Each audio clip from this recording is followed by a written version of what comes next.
Bom dia, pessoal. Bom dia você que é da comunidade sistêmica, você que está vindo aqui pela primeira vez pelo YouTube. A gente está hoje no segundo dia de desafio, são 7 dias de desafio lá na comunidade sistêmica e a gente vai falar sobre a reconexão com o nosso próprio corpo. Ontem a gente fez o desafio de abrir espaço para o novo, associando a nossa casa à nossa realidade emocional interna. Porque na nossa casa, tudo na nossa casa reflete o nosso interior. Inclusive, cada cômodo da sua casa se refere a um órgão, alguma parte no seu corpo. Isso é uma teoria do Feng Shui. E o nosso desafio ontem foi sobre isso. Hoje a gente vai falar da nossa comunicação com o nosso próprio corpo. O nosso desafio hoje é olhar para a nossa comunicação interna. Como que a gente se comunica conosco? O que a gente tem falado para a gente e como tudo o que a gente tem falado para a gente tem afetado a nossa vida. O nosso corpo, ele guarda tudo, o que ele vê, o que ele sente, o que ele toca. Todas as nossas percepções, elas estão sendo a todo momento gravadas no nosso corpo. Então hoje o desafio é muito importante. Vocês vão ver que a cada dia a gente vai aprofundando mais. Bom, tem uma frase que uma mentora minha sempre falou e eu até demorei um pouco para entender. E a frase é a seguinte: o corpo é o palco onde os conflitos da alma entram em cena. Ou seja, todos os conflitos emocionais, espirituais da sua alma, os conflitos internos, eles vão ser expostos no seu corpo. Então, principalmente os traumas. Na psicologia, já tem uma teoria consolidada no sentido de que os traumas moram no nosso corpo como couraças. Sabe, como couraças que prendem? É isso o que o trauma faz no corpo, ele se aloja no corpo, ele limita, porque a couraça, ela impede seus movimentos, ela te deixa mais rígido, e é isso que o trauma faz no nosso corpo. Então, talvez você perceba, muitas pessoas têm uma rigidez muito grande, falta de flexibilidade no quadril, e isso também está relacionado aos traumas emocionais que ficam alojados no corpo. Você pode perceber também algumas pessoas que têm aqueles traços de timidez, que talvez passou por situações de traumas de humilhação, por exemplo, ou rejeição. Essas pessoas tendem a ter o ombro mais caído para frente, se projetando para dentro.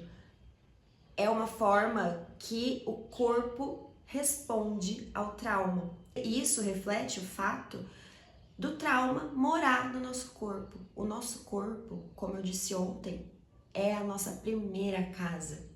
Então a gente tem que prestar muita atenção como a gente está organizando a nossa casa por dentro, porque essa é a casa mais importante. E talvez até hoje você não tenha visto como o seu corpo como casa. Mas eu preciso que a partir de agora você passe a olhar para o seu corpo de outra forma. E é esse o desafio de hoje.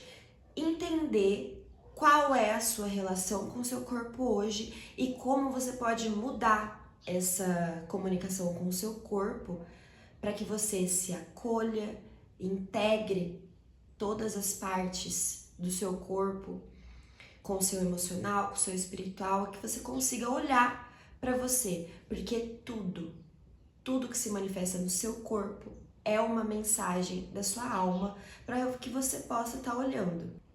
E o desafio surgiu a partir de um tema, da obesidade. Para quem não me conhece, eu emagreci cerca de 25 quilos nos últimos 2 anos. Eu emagreci bastante no meu primeiro ano já tinha emagrecido o que eu precisava emagrecer para sair da obesidade.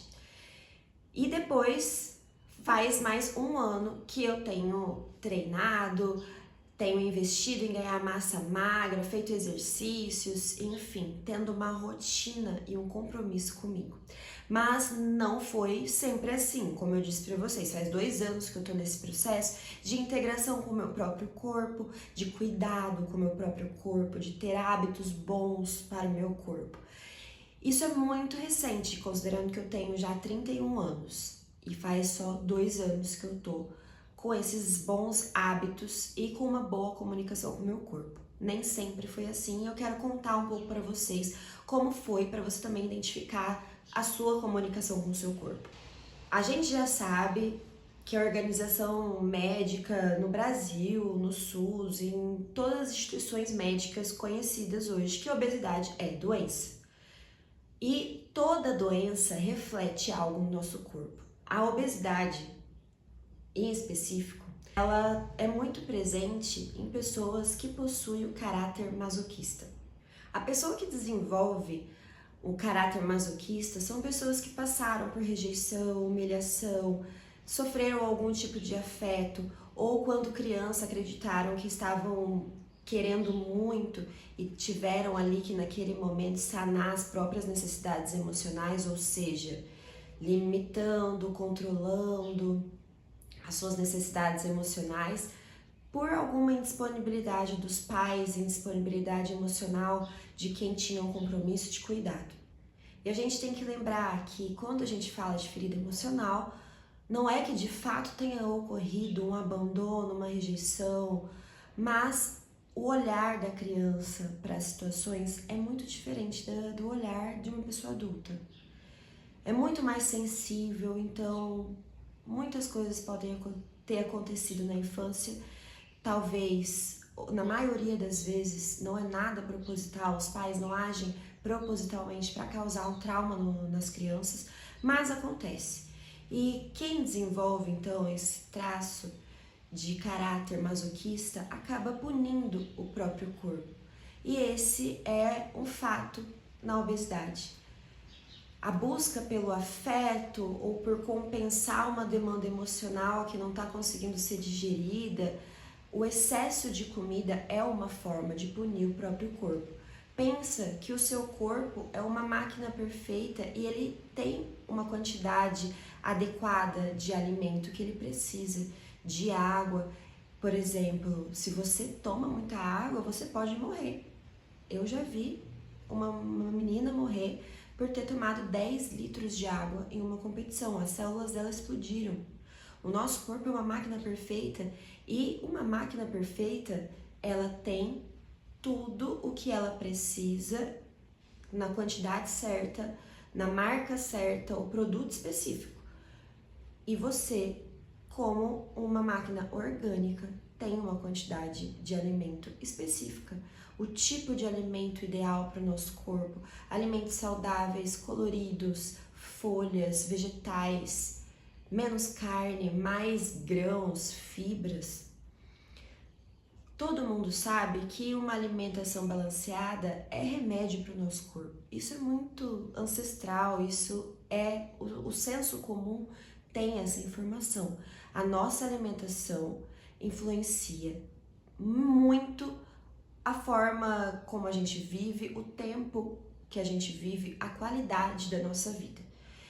Então, quando você acaba descontando na comida, exagerando na comida ou comendo muitas comidas que destroem o seu corpo, como frituras, gorduras hidrogenadas, sódio, tudo isso é uma forma de punir o seu corpo. É uma forma de auto-rejeição.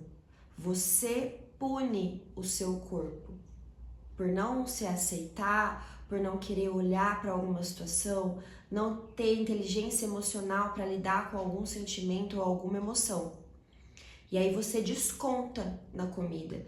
A questão é que quando você desconta na comida, você está se autopunindo. E isso foi o que eu fiz muito tempo com o meu corpo.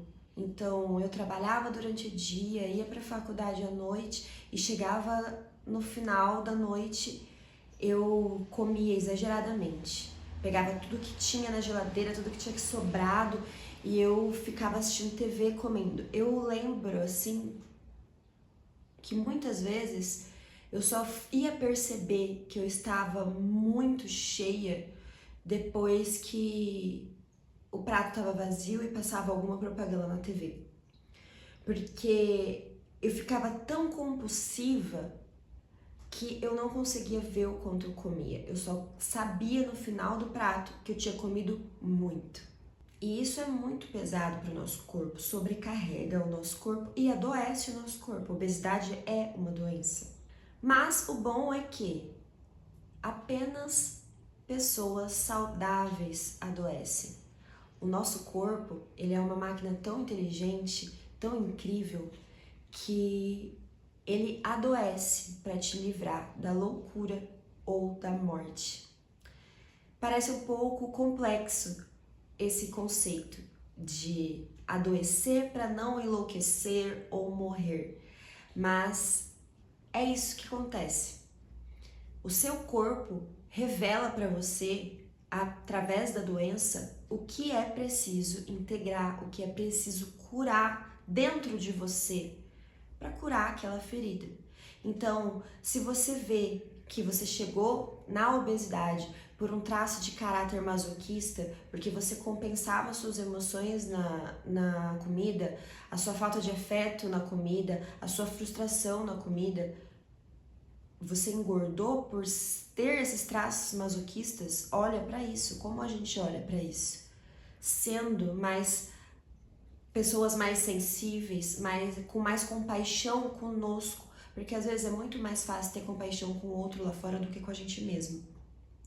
Então, se olhe com amor, com afeto, sem julgamento, sem tantas críticas, sem ser tão rígida consigo. E é esse o desafio de hoje. Como você tem dialogado com você mesmo? Eu quero que agora você faça uma lista de coisas que você fala para si quando você se olha no espelho, ou quando você erra, ou quando você fala algo que você não queria ter falado. Como é a sua reação consigo? Eu percebi nesses últimos anos que eu tinha um diálogo tão violento comigo que em momentos que eu errava, eu batia assim na minha cabeça, falava, isso é burra, escrota, é burra mesmo. Ou às vezes eu chegava no espelho e falava, gorda, sem noção, ai que ódio das barrigas. E nós mulheres que menstruamos, né, chegava a minha menstruação, eu sentia ódio de mim, ódio do meu corpo porque eu tava menstruada. Eu ia no banheiro e eu sentia ódio.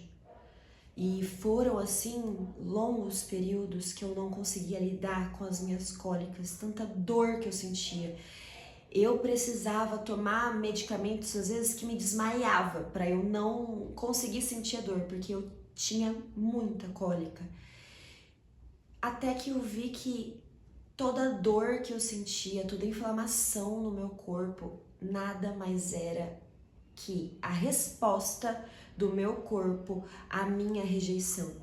Veja bem, gente, você falaria com uma criança, com seu filho, com seu sobrinho, seu feio, seu escroto, você é burro mesmo, hein? Seu gordo.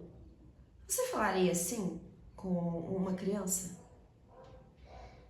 E por que você fala com a sua criança desse jeito? Quando você fala dessa forma violenta com o seu corpo, você fala com a sua parte inconsciente, que é a sua criança interior. E essa criança interior, ela tem a mesma sensibilidade que uma criança qualquer. Por que você fala assim com você mesma? Vamos mudar esse diálogo? Se você tem essa comunicação com você mesma, se você é muito exigente com você, rígida, vamos mudar esse diálogo?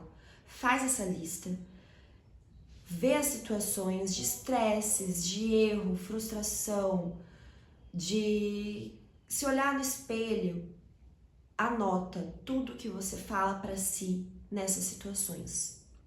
Anota tudo. E depois que você lê tudo aquilo que você fala para si, você vai criar uma nova forma de diálogo com você mesma. Eu vou dar um exemplo como eu comecei um novo diálogo comigo em relação à minha alimentação. Não é fácil. Eu não comia bem, eu não comia em horários específicos. Tinha dia que eu não almoçava, Aí tinha dia que eu jantava muito porque eu não tinha almoçado. Ou tinha dia que eu almoçava, mas não tinha comido café da manhã, nem lanche, nem janta, só almoçava. Toda essa descompensação, ela vai mexendo com os seus gatilhos de escassez, porque tem uma parte selvagem do seu corpo que pensa ainda: meu Deus, tá faltando, ela não comeu hoje, vamos guardar esse nutriente. Aí quando a gente comer de novo, a gente come muito para guardar energia, porque a gente não sabe que horas que ela vai comer de novo.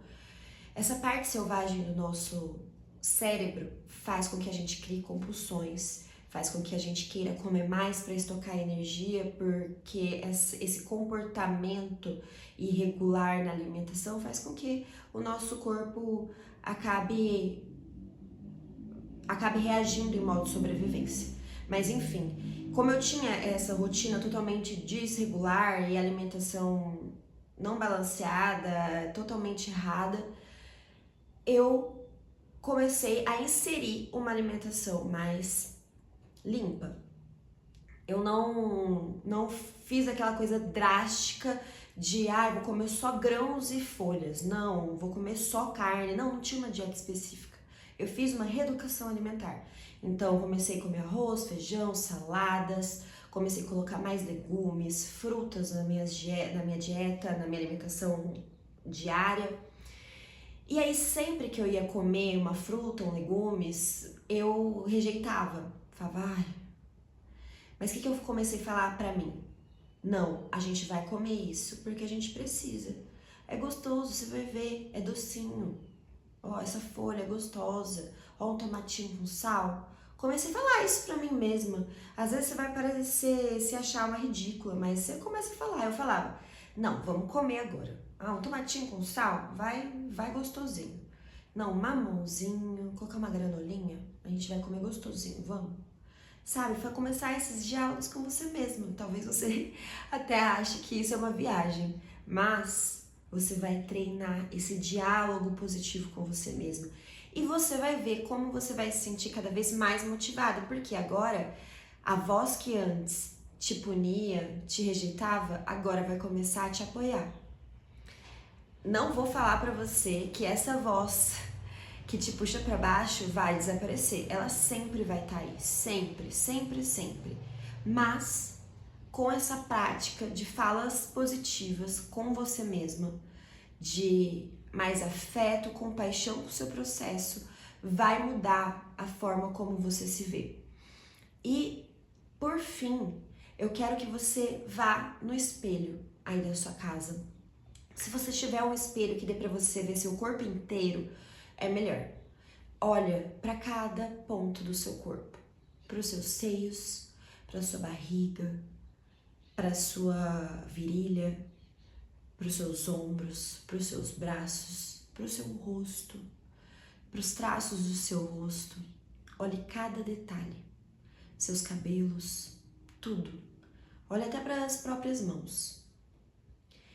E relembre tudo o que você passou até hoje para estar onde você está e com o corpo que você tem hoje. Quais foram as renúncias que você fez até hoje que fizeram com que o seu corpo esteja como ele está hoje?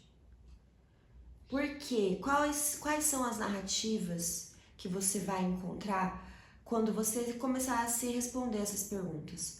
Por que que eu comecei a me alimentar mal?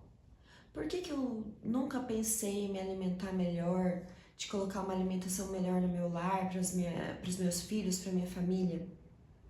Comece a se questionar e não se culpe. Porque, gente, a culpa não existe. A culpa não é um sentimento que a gente tem que considerar. A culpa é algo que a gente não precisa sentir. Inclusive, a culpa é um dos sentimentos de energia mais baixa que existe. A culpa e a vergonha. Então, é algo que a gente não precisa se culpar. O que passou, passou e passado já não existe mais. E a gente só tem o presente. O que a gente está fazendo aqui de olhar tudo o que passou e como tudo isso contribuiu para o nosso corpo hoje é para você ter um lugar de referência. Por quê? Para você mudar, você precisa ter referência do que você é hoje para saber o que você precisa mudar. Então, o passado é lugar de referência. O passado não é para te remeter à culpa, à responsabilização, o que você precisava ter feito, o que você podia, e o que você fez e que não precisava ter feito. Não! Tenha o passado como lugar de referência. Bom, eu tô obesa hoje porque eu dei muito de mim para os outros, eu não me dediquei para mim, eu nunca fui prioridade para mim, eu priorizei a criação dos meus filhos, eu nunca vi uma forma de me cuidar enquanto eu estava criando meus filhos, eu não dispus de um tempinho para mim, eu não tive tempo para mim, eu não me priorizei. É isso que eu quero que vocês tenham consciência. Então você vai ter essa referência de como foi no passado e o que você precisa fazer agora no futuro para poder se amar mais, porque é isso, gente. Essa comunicação com o seu corpo vai fazer você aceitar o seu corpo, o processo do seu corpo, a história do seu corpo. A história do seu corpo é única. O seu corpo hoje revela a história da sua vida. E então, para mudar o seu corpo, você tem que mudar a sua história, mudar a forma como você se vê, a forma como você se cuida, se alimenta, se movimenta, tudo. Então tenha o passado como referência para você ver agora quais os novos hábitos você pode aderir. E a gente tá aí no desafio, então vamos se motivar. Manda sua foto lá na comunidade fazendo seu exercício, se alimentando bem. Eu também vou fazer isso, tentar fazer isso, colocar lá o que eu tô fazendo para cuidar do meu corpo, para também estar ajudando vocês, porque eu entendo, gente, que quando eu comecei a ter hábitos bons, eu nem sabia o que era hábitos bons. Então eu ficava meio perdida, mas eu também me juntei com amigas que tinham bons hábitos de boas alimentações, que fazia exercício, então eu comecei a ir andar de bicicleta no final de semana, eu nunca andava de bicicleta, comecei a caminhar no parque, eu não conhecia muitas praças na cidade, comecei a conhecer as praças porque eu ia para caminhar. Então a gente começa a mudar os nossos hábitos. Quando a gente muda os nossos hábitos, a gente compartilha uma informação. Muitas pessoas podem falar, nossa, verdade, numa praça, vou numa praça hoje. Ou, olha essa salada, que legal, vou fazer uma salada dessa, vou colocar uma fruta na minha salada, porque fulano me deu essa ideia. Então, quando a gente compartilha mais informações, isso também agrega pro grupo.